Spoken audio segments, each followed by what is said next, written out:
0121 285 229, and that's 0121 285 229. So anyway, this is now an opportunity for you to ask any questions. Do you have any questions, by the way? Let's kick it off with yourself. Oh, about fitness, Asif. I have. And they're not my questions. Okay, can I ask which questions they are? Or is that top secret? It is, because if I start mentioning names, then I think you'd be coming to my funeral tomorrow, Asif. Okay, we don't want that, do we now? But no, they're not my questions. I think you get sick or tired of me asking you questions. So the first question is, and this is from a women's perspective. The first question is that how do you avoid getting fat? My God. Okay, just to quickly overview things here, brothers and sisters. This is the fitness and training kind of element of the show. I am going to try to get questions that I form myself, questions that I ask to the public, and just respond to some of the questions that have been asked. I may not have all the answers. There may be somebody out there that has more knowledge than me, more experience than me, and by all means, call in if you have, if you think something that I've said is not right. But this is based upon my experiences and the knowledge that I've gained over the years. So the question is that, how does somebody prevent themselves from not getting fat? I think the key thing is there's a few elements here, because obviously, first of all, depending upon how old you are will determine, maybe some things about yourself. So if you're in your 20s, if you're in your 30s, if you're in your 40s, everything's going to be different. Your reality will be different. So if you're a housewife, if you're a mother, you've got kids, you may be in a very different predicament to somebody who's a single female, who's not married, has no commitments, etc. You tend to have a secret stash of chocolate just to keep you sane. Yeah, well, fair enough, that's fine. I mean, I've got a secret stash of chocolates that I kind of dap into on time to time. Yeah, absolutely, and you know all about that anyway. But yeah, going back to your question, I think the fundamental rule to always remember, and think about keeping fit and healthy. It's not a complex thing. It's not rocket science. You don't need to do years of research to find this out. I think the key thing is you need to understand what your objectives are. What is it you want to achieve? And we've all got different objectives. To me, I want to gain muscle. I want to gain muscularity. I want to have definition. I want to be at a certain body weight, and I want a certain thing. Another guy, he wants to be a lot more slimmer, lose weight, be able to get into a size 30 waist or wherever like that. We all have different objectives according to our training and our nutritional kind of objectives. So here, a question is that, how do I prevent myself from getting fat? And I know I'm going around the kind of like, corners with this, but in a very simple way, I'd say you need to make sure, first of all, are you happy with your body weight? If you're not, then you need to look at what you're eating and what you're doing in your lifestyle. Are you getting regular exercise? Because, there's a conversation that I was having with my daughter the other day. I said, if you're consuming more calories than you're burning off, then you're going to get fatter. You're going to gain weight. But if you're exercising, you're doing physical kind of like endeavors, and you're burning calories on a regular basis, and you're eating, and you're content with the way your figure is, then you've got nothing to worry about, because you're not going to gain weight, because whatever you've eaten, you're burning off. But for those of you that are starting to gain weight and not happy with their shape, then what you need to do is you need to really review what you're eating, when you're eating, and you need to review what exercise you're doing to burn off that excess weight that you've gained. So for example, if you're used to eating foods with a high calorie intake, whether it's fried, whether it's chocolates, whether it's desserts, you need to really kind of taper it down. And I always advise people that I speak to that don't do anything drastic. Never do drastic approaches, because drastic never works.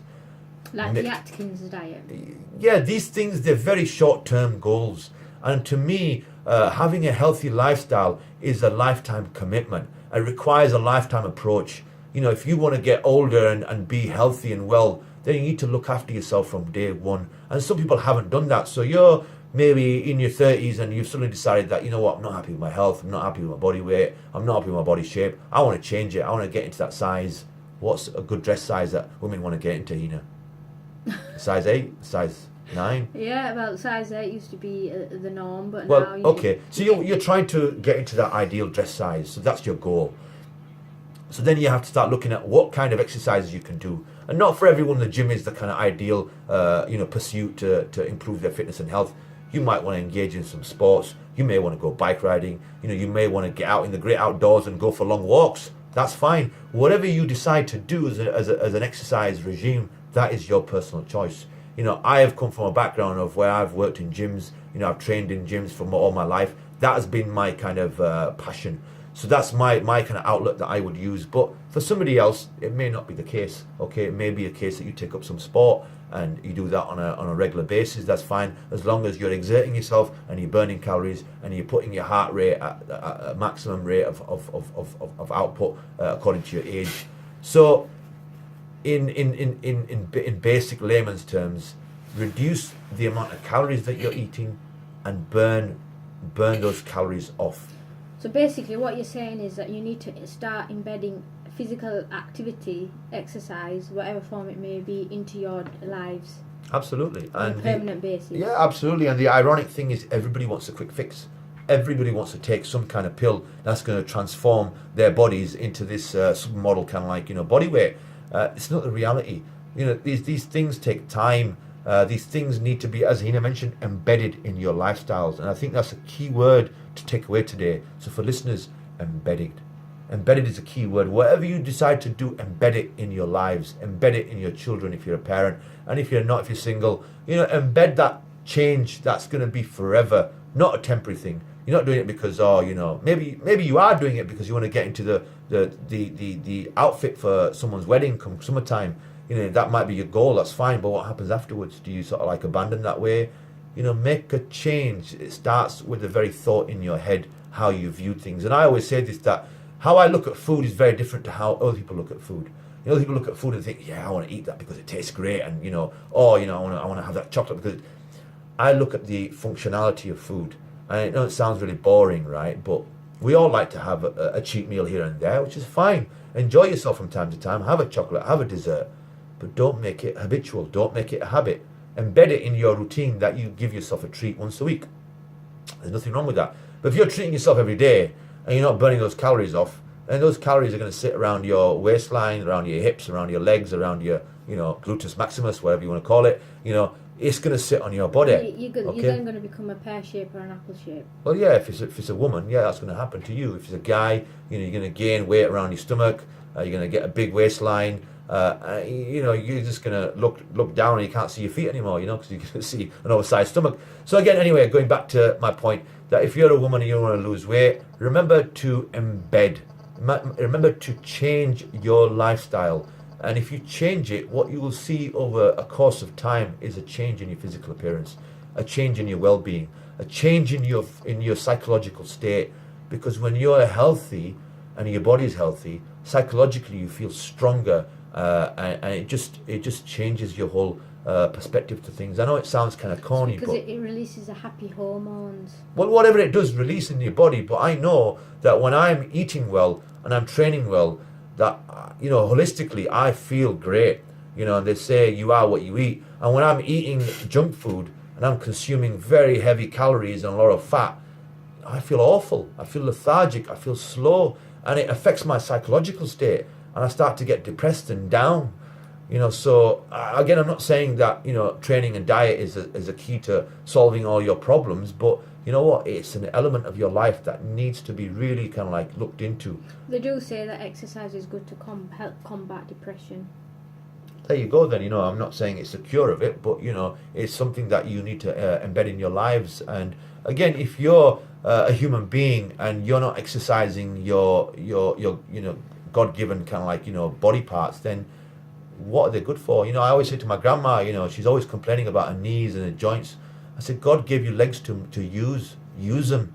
She sits in a bedroom and sits in the house. I'm not criticizing my grandma here, by the way, but I'm just highlighting a fact here that you need to use these limbs, and you need to make them function and carry out their functions, because if you don't, they become redundant. And that's the fundamental thing. A lot of our community, I find, the elders, no, but alhamdulillah, what I will say is there was a stage where I think a lot of the elders, they didn't really engage in exercise. They're very disengaged, but it has changed. I know I'm deviating from the point here, but have I answered your question at all, first of all? Well, I'll get back to you, Asif, on that. Was there any other questions that you had before I move on to maybe more of the male kind of side? Well, do you want to take one of your male questions and we could go back to one of my female questions? Just to keep it all equal. I got a question on my social media page about bulking up. There's a lot of questions that got asked, and it's very hard to answer all the questions in one go. So I'm going to take a little spin on things, and I'm going to give you my outlook at things. I think, when I embarked upon training, it's a whole philosophy and understanding of what you're trying to do with the approach. A lot of guys that I know and I see day in, day out, they'll walk into the gyms and they'll want to train. And that's their kind of, their thing. They just want to lift weights. But outside of the gym, they don't understand everything else and all the other factors and the part and the kind of, the key things that these components play. So to me, nutrition, your recovery, your sleep, your training, it's all part of a formula. It's all part of a formula to success. So if your end result is that you want to pack on 10 pounds of lean muscle, then all of these factors previously mentioned, they have to be looked at and they have to be investigated and they have to be studied and they have to be pristine in the way they are. So if you're trying to build lean muscle, you can't eat fatty carbs all day. You can't eat junk food all day because you're not building lean muscle, because your body's being broken down every time you're training in the gym. You need good quality sources of protein to feed your muscles, to strengthen and to build them. So you're there in the gym tearing apart your muscles, and you're going home and you're sitting down and having some roti and salad, maybe, I don't know, or you're going home and having some chicken and chips or a burger from the local shop. No doubt it'll be well earned because they'll have got themselves to a stage where they've got a big appetite. No, absolutely, without a doubt. But my point being, brothers and sisters, is that you take a holistic approach to your training regime, whether it's fat loss that you want, whether you're trying to gain muscle, whether you're trying to gain size, whether you're trying to reshape your body. You have to take a holistic approach. Now, in future shows, what I want to do is maybe discuss some things more in detail, but this is just to give you some kind of foundation. It's just to give you an understanding of the principles of change and how to make change. I got a text message on my social media saying that, do diet pills actually work? Again, it's the philosophy and understanding that we have that if we are doing everything behind those pills that we need to do, i.e. we're eating right, we're training regularly, we're getting our rest, we're getting our time for recovery, then those pills are an additional add-on to your whole regime. So do you not think diet pills is like a cheat formula? No, it's another tool you use. I mean, I use the example of an army. When you're going to engage in battle, you need to make sure you have all the ammunition you need. You have all the artillery that you need. You have everything that you want. And when you engage in battle, you may first of all use your foot soldiers. You may engage on a light battle on that premise before you go to the big guns. So if you've exhausted all those avenues, then you're going to introduce something that you haven't introduced before. And that's my philosophy to training, that everything's at each level. And when you've exhausted those levels, you need to then introduce something new into your regime that's going to give you that extra spark that you need, which may kind of spark off a whole new discussion. But to me, if you're not covering basics of ABC, then why are you trying to go to Z? And there's a very simple principle to take away, that if you're not doing your training right, if you're not eating right, you're not resting right, why are you trying to take pills over here and pills over there that are not going to have any impact on you because you haven't even got your bases covered? So that is more of a premise of thinking for you than just to sort of go out there in action and say, I'm going to take these fat burning pills and they're going to change my whole physical appearance and I'm going to have a whole new body. But at the moment, I don't understand nutrition. I don't understand the importance of nutrition. I don't understand what effect it has upon me, my physical appearance. How does that sound? Sounds good, I think. Okay, that's fine. That's inshallah. I think what we'll do now is we'll take a break.